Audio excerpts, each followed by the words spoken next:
So now we're going to go over case studies that apply to Oracle Visual Analyzer. And the first one is the study of agriculture in India, since it's their main source of employment. So the Digital India Initiative studied data like the condition of the soil, produce prices, and climate changes, all to help farmers make decisions about when and how to tend to their farms.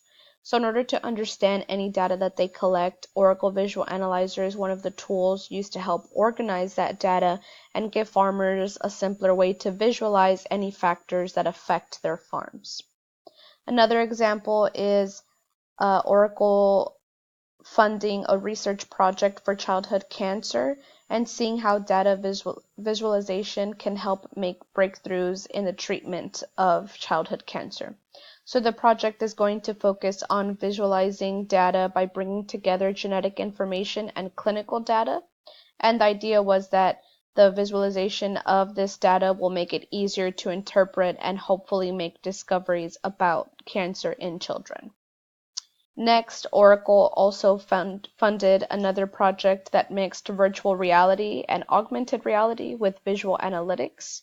So its purpose is focused on making data reports and basic numbers into visual graphs and charts that make it easier to use, but also involve the ability to become immersed in that data. So we can only assume that that could maybe involve things like being able to move graphs virtually or almost holographically.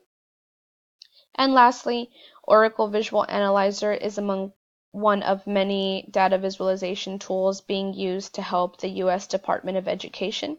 So the department gathers a lot of data and must be able to translate it to make decisions about the country's education. This involves things like how to appropriately disperse money from branch to branch or department to department and help improve operations and human resources.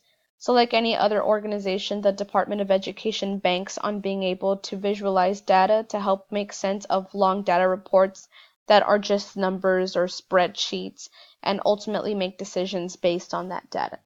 So again, every single one of these studies banks on being able to visualize data instead of just long numbers or spreadsheets of numbers.